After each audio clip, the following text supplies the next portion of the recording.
Okay, I just hit record as well. So, Excellent. Thank you.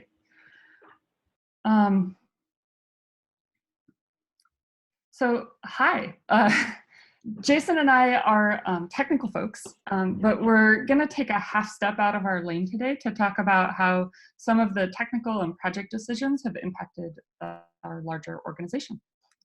So my name is Beck White. I have been at Palantir.net for the past 10 years. I'm the Senior Director of Delivery and Collaboration, but my background is in engineering. And I am Jason Partika. I've been with Argonne for about 8 years. I've been working with Drupal for over 10 now, and I've got a background in computer science and software engineering.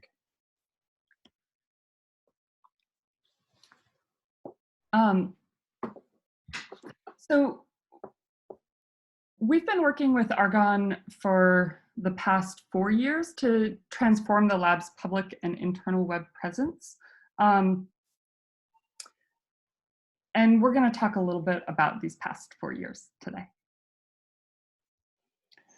So this is a picture here, an aerial picture of Argonne National Laboratory. That big circular thing at the front is a big X-ray generating device known as the Advanced Photon Source. And it is very, that APS device is being heavily used right now in researching things about the coronavirus. Right, and Argonne National Laboratory is one of the Department of Energy's 17 national laboratories. We're located in the Chicago suburb of Lamont, Illinois, surrounded by the Waterfall Glen Forest Preserve. There are certainly other things of popular culture, other laboratories that are surrounded by forest preserves. Those are all fictional. As far as I know, we are the only one that is actually surrounded by a forest preserve. We have around 13,000 people on site any particular day. There are 16 research divisions. If you are curious, you can see them at that address there. And we also host 5 national scientific user facilities. The APS is one of those, as well as some of our supercomputers. So Palantir.net, we've been working with Argonne since 2015 on a couple different projects. We're a full-service digital consultancy, and you can find us at Palantir.net.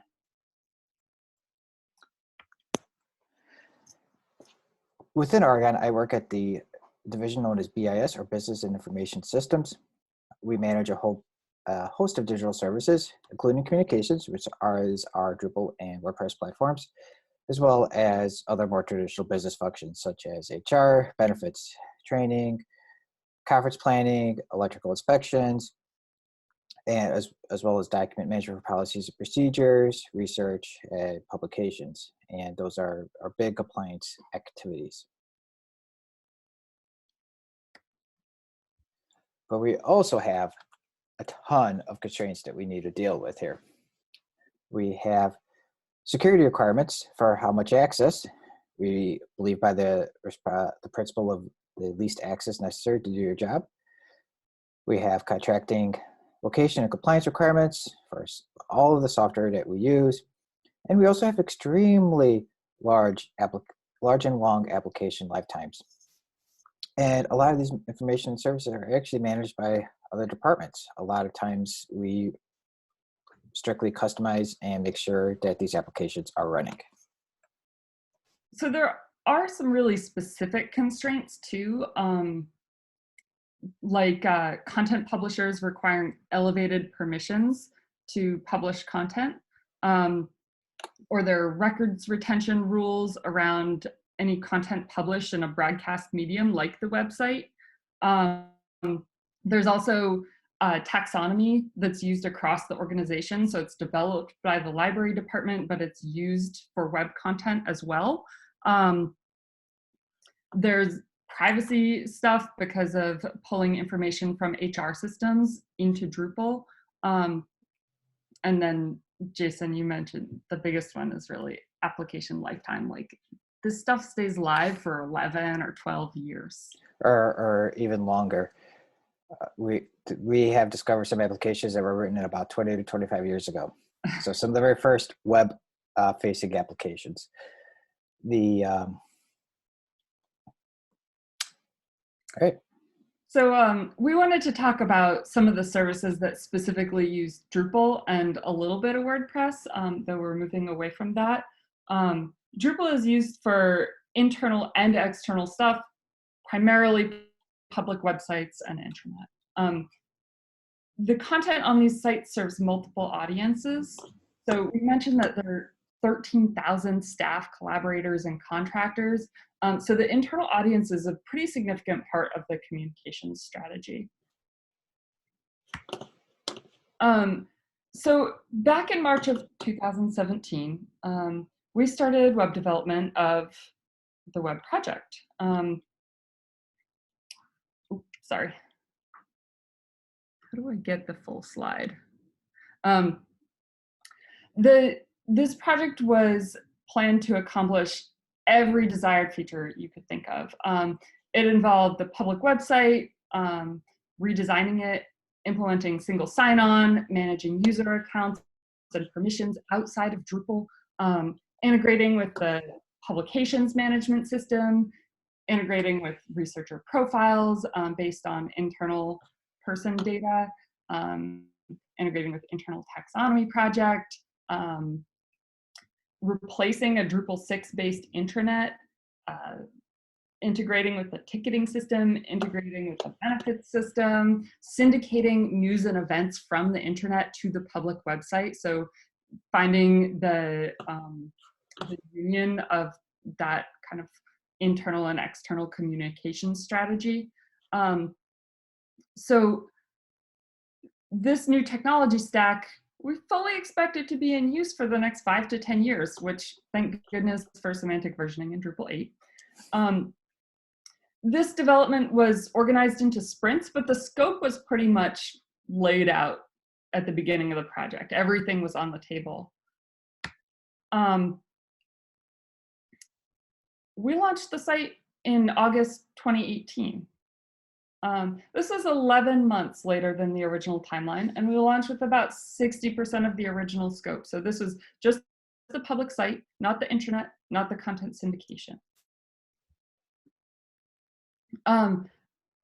This site had a beautiful new design. It had a lot of the integrations that we talked about. So the single sign-on, permissions management, publications integration, profiles integration. There's a robust testing suite, and it included a reusable platform for future work. So our future work,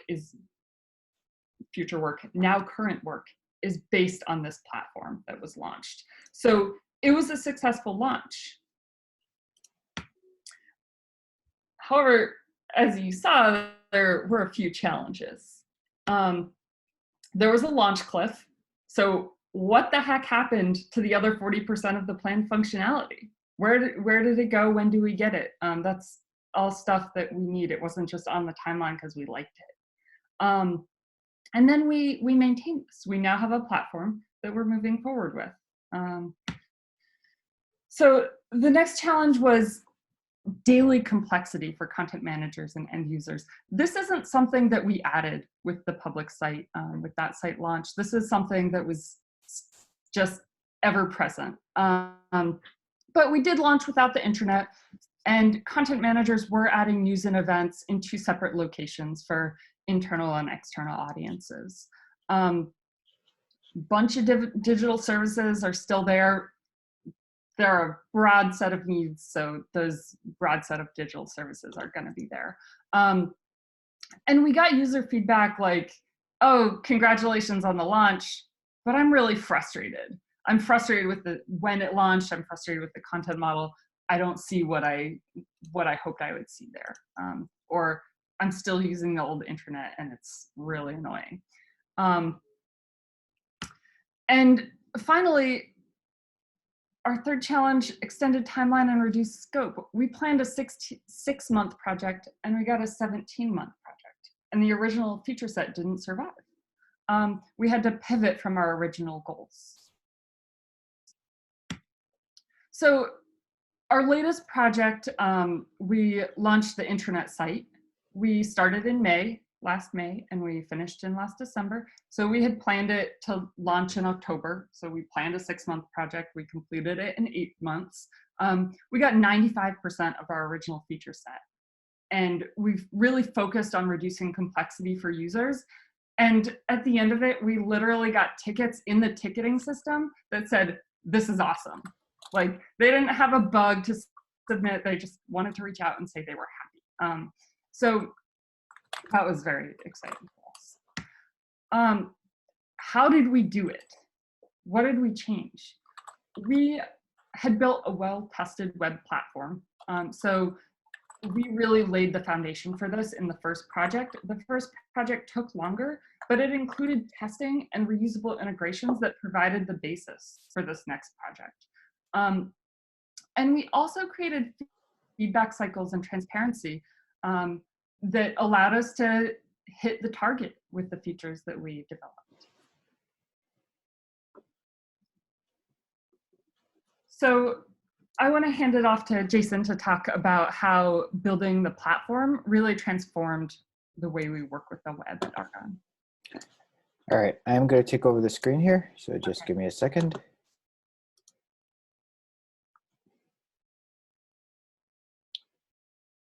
And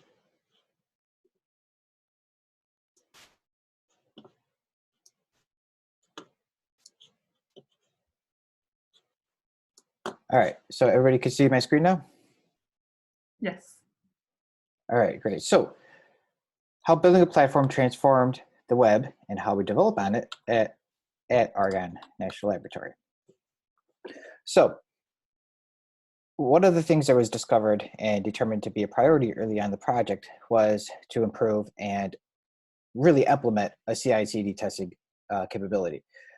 These points were recognized by the development team and by management. However, we really didn't have much of a base to start from. And a big reason why this was accepted as a priority is the recognition that we were going to be having multiple websites on one Drupal installation.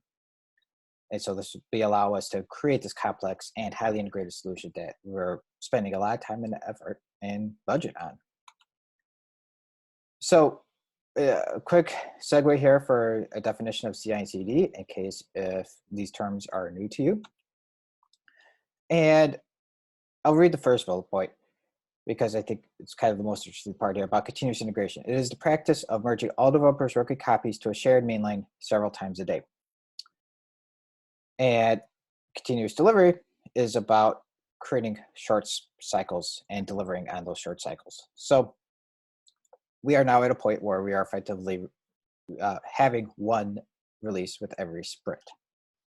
And this is a relatively new thing that we've done, but so far it's been working well and we're able to create new features and roll them out in short times.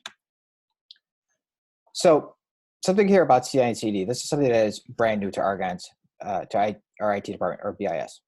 I'm a big sci-fi fan. So my analogy that I sort of use internally here is that we have kind of figured out how to go at light speed.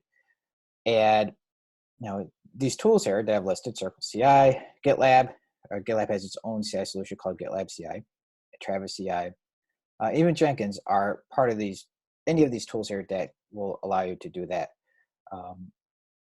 But the other thing that I've communicated internally is that we're still figuring out how to do and work well with this amazing capability. So I kind of say, well, now we're figuring out how to actually go well beyond light speed. And the other thing here is we wanted to reduce the amount of drama within the project. So as you can see, I've got a little lovely drawing of a llama that was made by my daughter, completely unprompted at the beginning of this week because she was bored with the shutdown. But our phrase was llama, llama, no drama. This was almost our motto for the project. And the CI/CD portion of it really helped minimize the amount of drama that we had in this project. And why did we feel that this was necessary? As we mentioned earlier, our lifetimes for our applications is really long, and it could even potentially be longer now that Drupal is on a semantic versioning paradigm.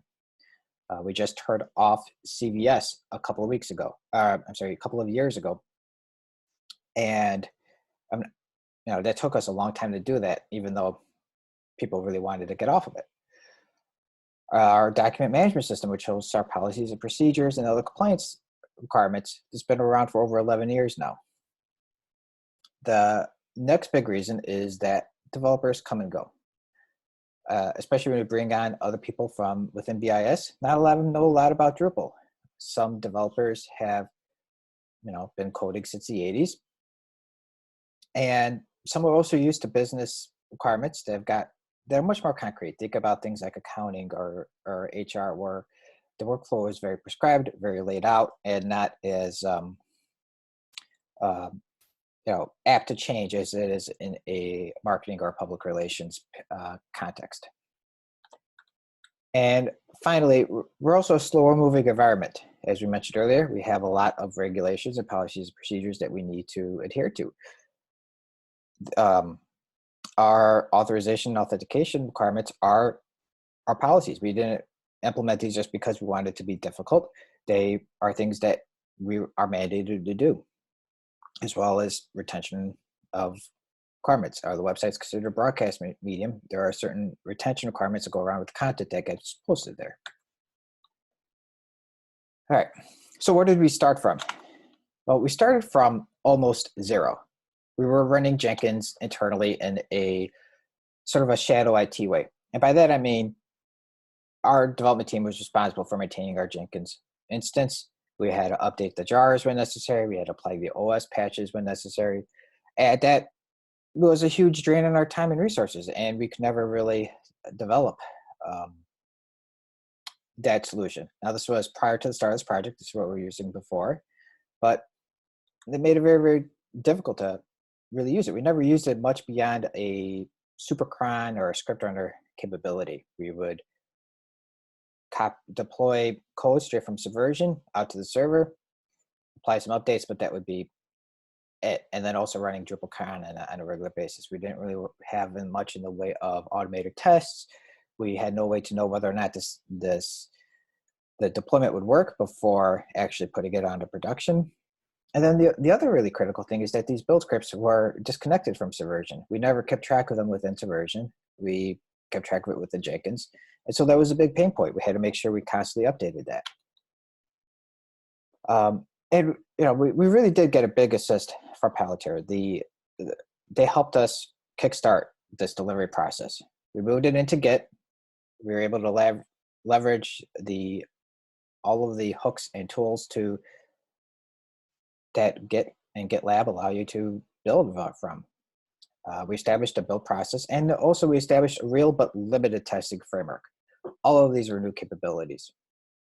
So what did we start with? It was pretty much the basic code reviews, pull requests or merge requests in GitLab's terms.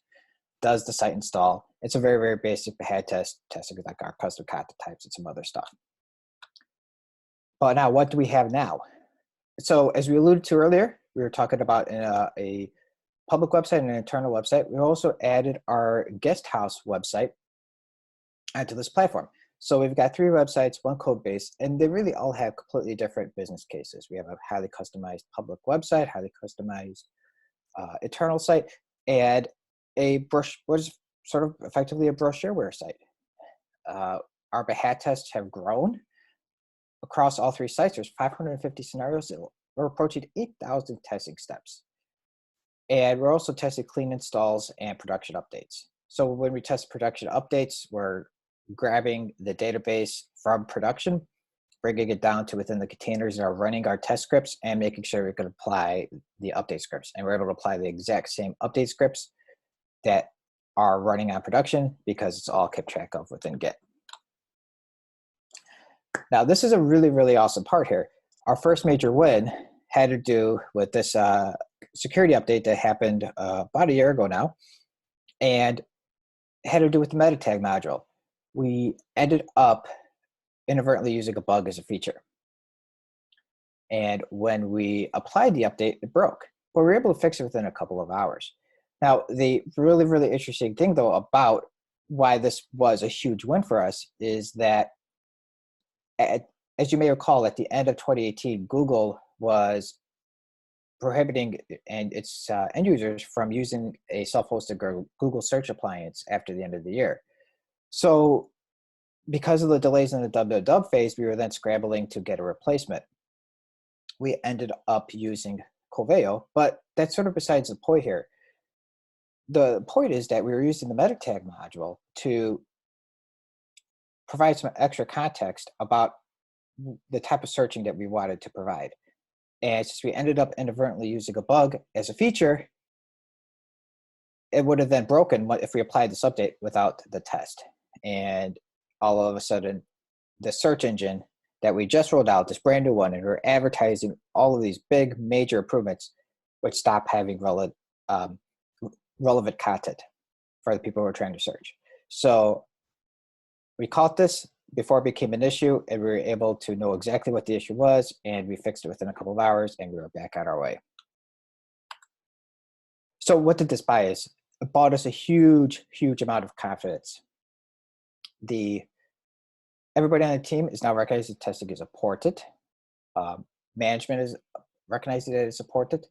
And they have even authorized continuing work on going down this platform of automating our deployments, automating our testing, and just automating as much as possible about our platform. But we actually kind of have a new problem, which I think is a good problem and a good place to be in. And that is testing is hidden. Even though we're telling our end users that this is going on, it's still hidden from them. And so most of the problems are then solved before they even get to the end user or customer. So sometimes they don't, the amount of testing that's happening is not present at the front of their mind. And so then they're like, well, how much testing is actually happening? At least now we could go back and point to this. But, we point to it and then, we have to remind them again in a few months, but it's a good place to be in. And then we're also just setting an example for the rest of BIS. So, while they're not going to be able to take all the tools that we use, a lot of it will be applicable. There'll be a lot for them to learn. All right. So on to the second step of our presentation here, and we're going to talk about how the integrations approach transformed the intranet experience. So Beck's going to talk about this slide, and then I'm going to pick up and talk a little bit more about our integrations. So one of the things that we find within such a large organization is that users face a lot of complexity just in accomplishing daily tasks. They have to gather information across a whole bunch of different systems. By integrating some of those systems into the intranet, we were able to reduce the complexity for users. So we shifted that complexity from the user experience broadly across the organization into the technical stack. So in most cases, we didn't replace those separate systems. The HR system still needs to do its HR thing. The intranet is not going to do that. The intranet is not replacing the training system. But the key information that people need from those systems is integrated into the intranet. So for their daily stuff, they don't have to go out there. There are pathways into those other systems when they need to actually interact with that system. So this is an ongoing consideration in how we prioritize new intranet features. And overall, it's part of a larger initiative called Improving How We Work within Argonne. All right, so we have four broad buckets of integrations, and that they are authentication and authorization. Personal information, some of your PTO and training information, and by training I mean things about compliance or process issues, and network status. So the first one, which is our authorization and authentication integration, is our single sign-on integration.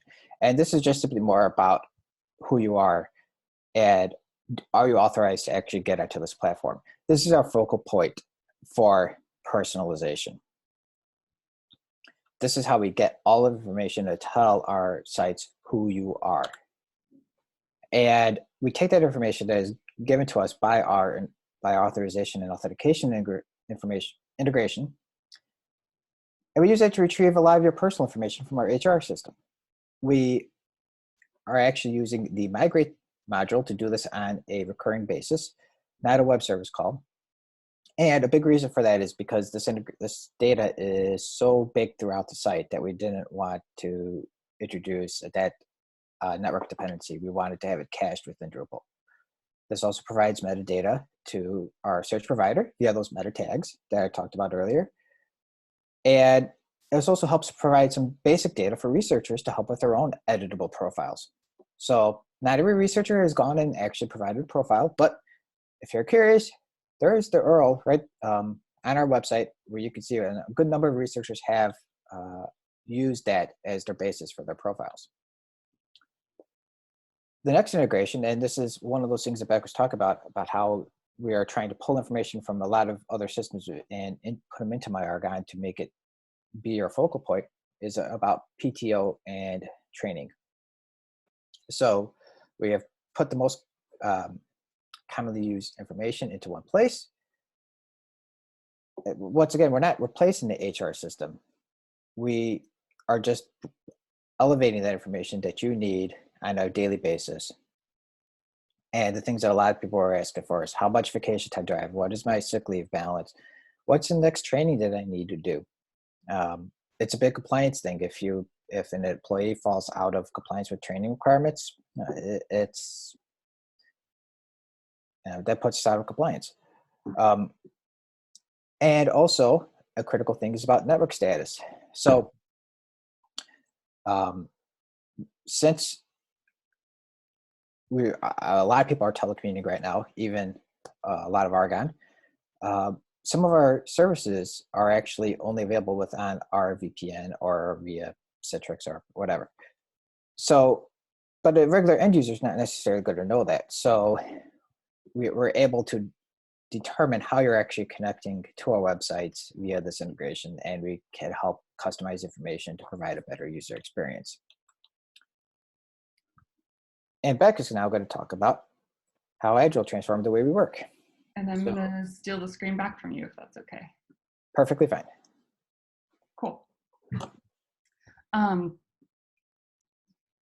Yeah, it's funny how some of those technical integrations actually become a user experience point. So when I'm talking about Agile, I want to talk about small a Agile. There are all sorts of places you can go for those big A Agile practices. But what I'm talking about is using a phased approach to reduce the time to launch and allow like safely deferring features. It provides a safe future for other features. Argonne had a change management process that was pretty cool. And then getting the full team in the room beyond the developers meant that we could hit the target for features with the first time around. When we started, this was the scope grid we got. The red is the fundamentals, and the yellow is the first rollout, and the green is the second rollout. But it was a lot of things across a broad set of categories. And the kind of things that maybe we don't know how they're going to work properly because the system the system we're integrating with isn't fully in place yet, or users aren't trained to enter content yet, because you probably can't read this, I don't expect you to, but the far right column is content. And that meant that a big part of each phase was content development. Our phased approach, our December 2019 launch was Rollout 1. So it included features that used existing APIs. We tried to reduce systems complexity for users and improve the user experience across applications. And we also wanted to unblock content work because content was a piece of each of those rollouts. We postponed features that were integrating with other systems or depended on certain types of buy-in. So we were able to reuse code for single sign-on, for profile integrations, all from the public site launch.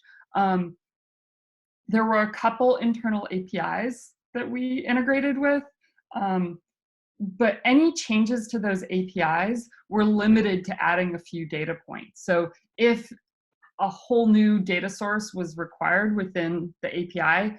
That feature wasn't part of Rollout 1. We did things like removing the VPN requirement for users to access the intranet, which is actually very relevant right now because the VPN is maxed out with all the work from home. We replaced a site entirely. So we replaced the old news and events site and we paved the way to replace the old intranet site. So trying to reduce the number of sites that people have to interact with. And the reason the old intranet isn't deprecated is because you have to manually migrate a lot of that out-of-date content. And then we have a short-term roadmap for replacing additional systems. But again, that's part of Rollout 2. We used a couple criteria to figure out when we should prioritize or defer features. One of the biggest ones is if the technology is in transition. So another department or our department is planning to replace a system, but we haven't started yet. So one of the critical integrations for the intranet is the document center. So integrating with the document management system. That transition hasn't started yet. So we can't put that in Rollout 1. It would definitely delay our launch. There are some that are more fuzzy than that. So if developers are working on an API, but we can't consume it yet, even if their deadline is within our Rollout 1 timeline, we don't want to depend on that. So we use the first rollout to the first phase to coordinate and make sure they're building the right thing and we have what we need, the information we need, and then we adopt that API in phase 2. The other aspect of integration is people. So sometimes the people just aren't ready. They have skepticism or lack of confidence in new systems. They're invested in their existing ways. By having an earlier phase or rollout, we can establish confidence and buy-in. So once people see that we can successfully launch a set of features and they start using that on a daily basis, they'll be ready for things like user-generated content. If we had launched user-generated content in the first rollout, people wouldn't have known how to participate, where to look for it. They just weren't ready. The other thing about people can be that they need training. So earlier phases can provide functionality to train on, and then the content comes later.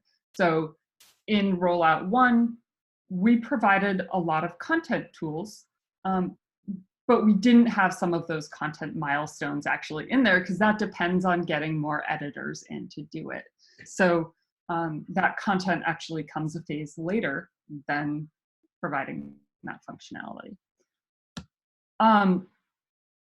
We break down our work into actionable pieces. It's really helpful to have workshops for each feature where we can kind of set boundaries and talk about the full scope of the feature. Then what I do is I throw a bucket of cold water on the team and I say, if you could only have one part of this feature, what would it be? Jason can attest to the shock, but I need it all. I need everything.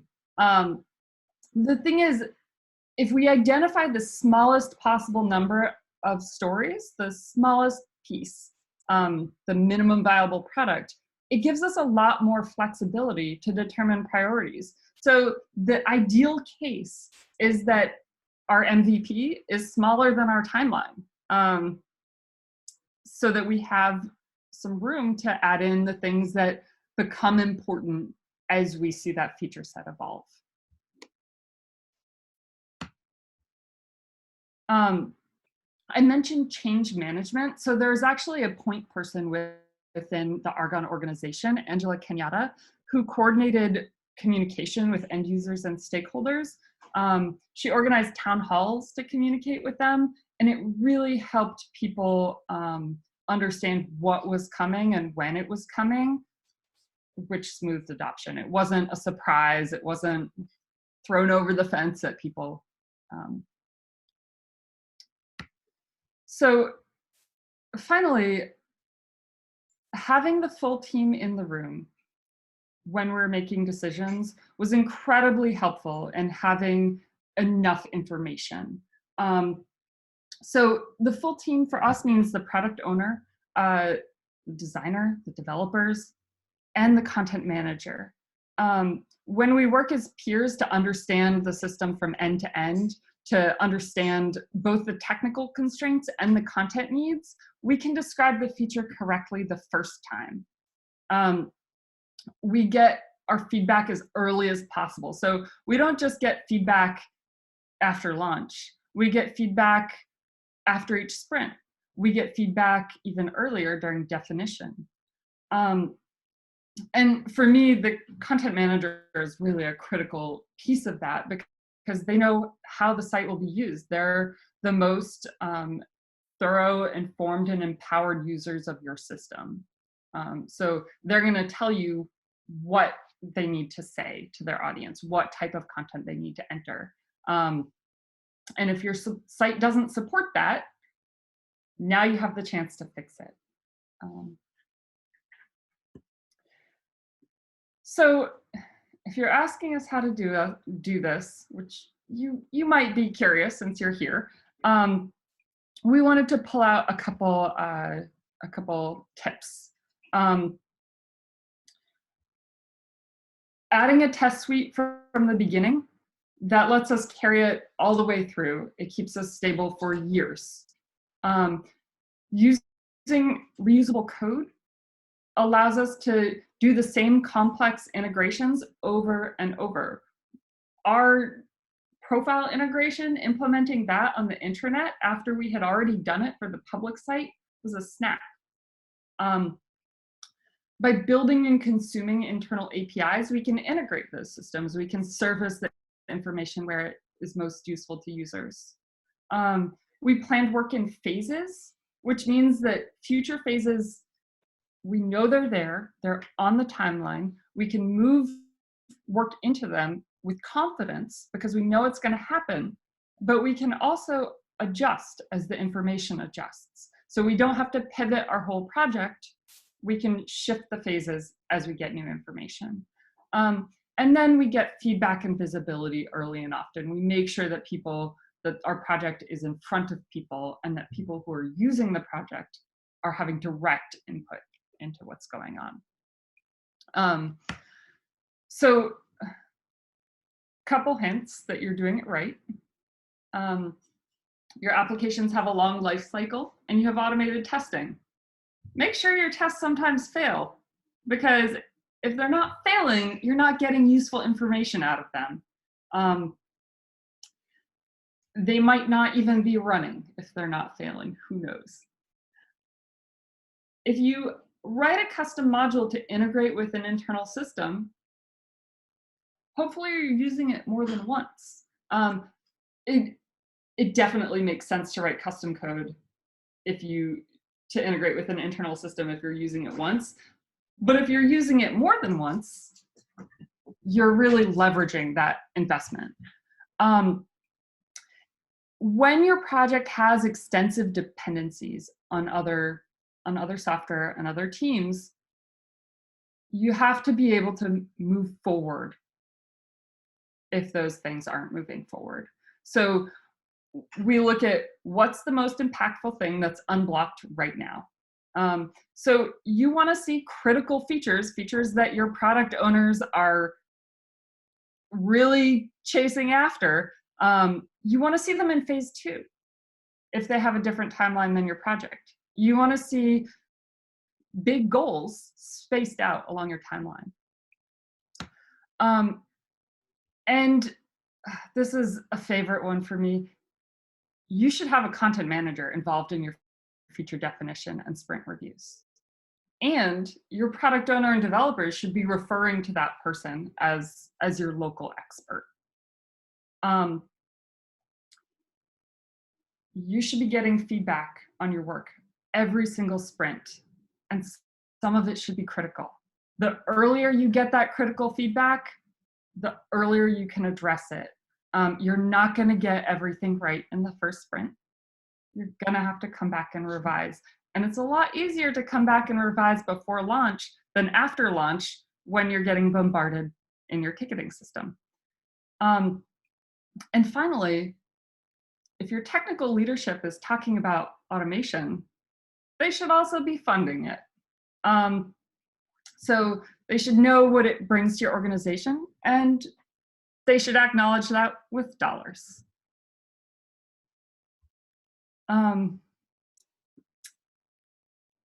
Thanks. I think we might have a couple of minutes for question. I can't actually see my clock. Looks like we have about 15 minutes still. Cool. We do. If you want to put your questions in the chat, I can read them off. I did put a bunch of links in the chat that were in our slides, because I know you can't click them when you're watching.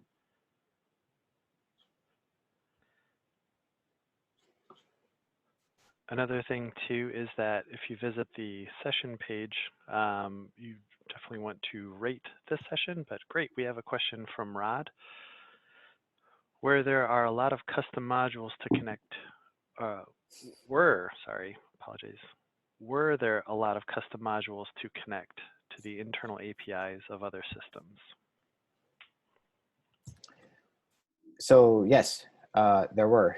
We actually took a bit of a two-pronged approach to it, and we split up into what was necessary to make this integration within PHP, and then what was actually necessary to make this integration within Drupal. And we did that so that this way all of these integrations could be usable by any other PHP application that may need to. And then we took that library, which we consumed with Composer, and wrote a Drupal module to integrate with that. I mean, depending upon what the business case was, sometimes we did an actual dedicated module, or other times we just stuck it in where necessary. But we took a modular approach and used it where appropriate. I think the main ones were the profile integration, Yes. the taxonomy integration, because there's an internal taxonomy API, the authorization system integration. Yes, as well as training and PTO. Yes. So all of those were developed as independent modules. Oh, and then the network status, so the IP range thing. Yes. So there's like the admin section of all of the sites are only available if you're on the Argonne network, which is it now supports IPv6, which means there are like a very large number of addresses. So that's provided by a web service. Yes.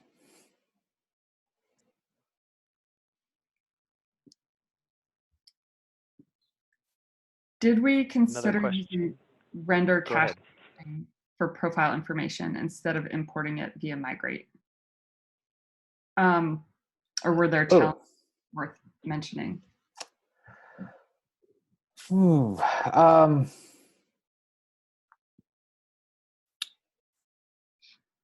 So I don't think we considered that at all. We were more focusing on minimizing the any sort of blocking networking traffic. So, but the other thing is that we wanted some of this data. We wanted to be able to integrate with views and other, first-class Drupal operations. And that profile data is actually used in a couple different ways through the site. So there's profiles have two nodes. One is the data and one is kind of an editable content node. And that data node is used like to determine what organization you're part of and a couple different things. So. Next question, how do you manage ongoing maintenance with the subsequent phases post MVP work? Well, I mean, we just bring them into our sprint cycles. Sometimes that means that other features get bumped that are for the subsequent phases, but for the most part, any sort of bump has been minimal, and at most it ends up just being to the next sprint. So we actually have a pie chart about how we're spending our time on within each sprint. So it's divided up into sections, maintenance, new features. I think there's bugs and user feedback. So we try to put about 40 to 60% of each sprint, of the development effort on each sprint, towards new feature development, and about 20% to bugs and maintenance.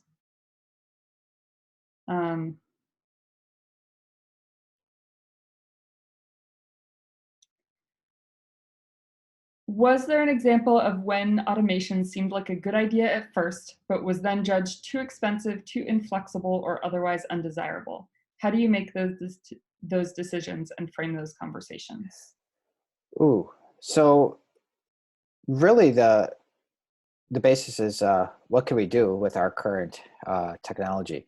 So one thing that I did not mention was that our current CICD solution can only really do basic text inspection. We don't have a JavaScript browser that we can execute against. And so that's actually one of the improvements that we're working on right now. But until that is ready to go, certain, like being able to test certain things cannot work. So for example, Coveo has they call it a JS UI framework, but it's essentially just the entire Coveo interface is rendered in JavaScript in the browser. So that is something that we have not been able to test yet. But hopefully, once we get this browser capability into our testing stack, we're going to be able to use it. So our rule of thumb is basically if it's within the existing capabilities or is only minimal, like maybe an extra 5 to 10% of effort if we need to close something new to do this automated testing, then then we'll do it. If it exceeds that, we simply note it within our system, and depending upon what is actually being coded, we may put up a feature story in the technical backlog to come back to it. So obviously that kind of gets prioritized very low because the feature's already been developed. There's not always a lot of value in going back and testing something you've already written and it's already out there because you really want to be testing for going forward. But it at least keeps it on our radar if we deem it to be appropriate, important enough and appropriate to revisit. The other big example of that I would bring up is the public site launch. We had originally planned a broad set of features, basically the public site, the intranet, and then content syndication from the intranet to the public site. So that was an example of automation, like syndicating content from the intranet to the public site automatically. And one of the things that we found is that there were a lot of requirements around those two sites having matching configuration, or and the level of coordination between those two sites was too much for that first launch. And so the pivot kind of took out the syndication and took out the intranet. And so there was that manual process in place around entering news and events, both on the public site and on the internal news site. So we revisited that in Rollout 2, in the intranet launch. But that was definitely something that was too expensive and too inflexible the first time around.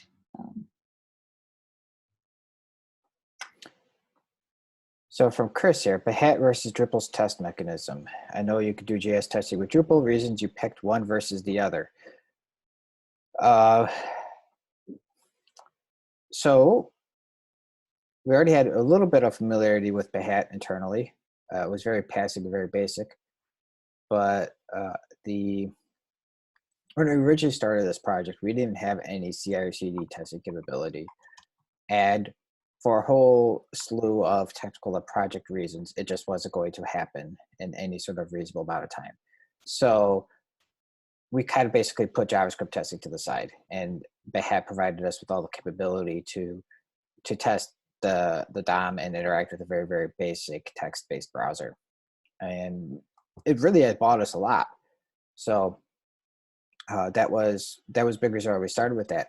But as I mentioned just a few minutes ago, there were some big limitations with that, and so we're working on addressing that, and we're going to start seeing more tests actually written with Drupal's native testing capability.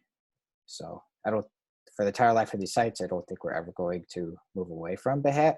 It's too baked in right now, but we'll have more tools, and we'll be able to use the more appropriate tools at the right spots going forward.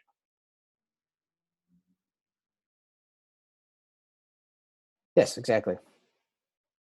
Well, and that's kind of the nature of this application lifespan, is that we're not gonna, Behat is gonna stay for the next period of time, but we can layer in those new technologies, and we have kind of the platform to add those layers.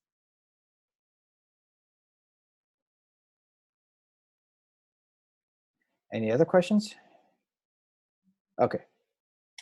How large is our dev team? Were all the developers internal to the Argonne team, or did you use developers from the PalantirNet team? Ooh. So there's both Argonne and Palantir. What do you think the core team was about back? I know that the core team has got about maybe 4.5 devs. On your on side, Argonne side, Argonne yes. side, 4.5 or 3.5?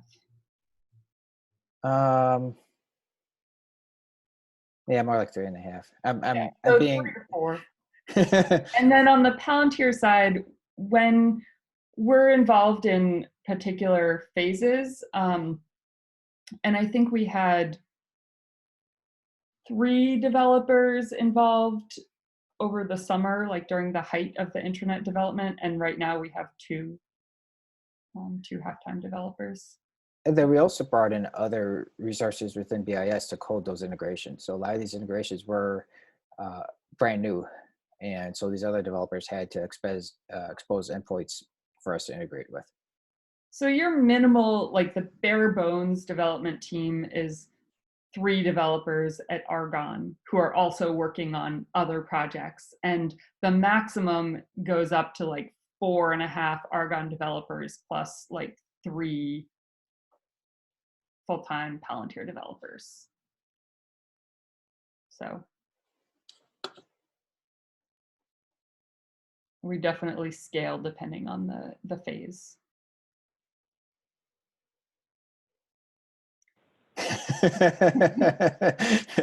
Yeah, when we're full throttle.